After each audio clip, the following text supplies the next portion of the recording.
Sa video ngang ito ay tuturo ko sa inyo kung papaano natin bayaran ang ating hiniram na pera sa GCash GGives. Dito nga sa GCash ay pwede kayong humiram ng pera at ito yung GLoan, GGives at pwede na din kayo humiram dito ng loan. So ang pag-uusapan natin ay kung papaano magbayad sa GGives sa GCash. So kung gusto nyo pong malaman kung papaano, panoorin nyo po ang video na to pagkatapos ng aking intro.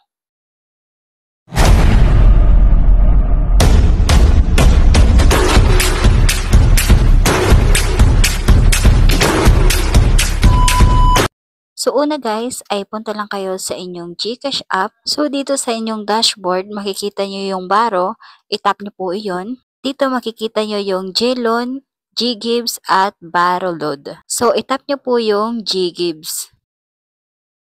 So yun guys, dito itap nyo lang yung My Loan. Ayan, makikita nyo dito kung magkano yung babayaran nyo at kung kailan yung due date ng inyong babayaran. Pagkatapos ay itap nyo lang po ito. So bali dito, ilagay nyo lang dito sa box sa enter amount kung magkano yung babayaran nyo.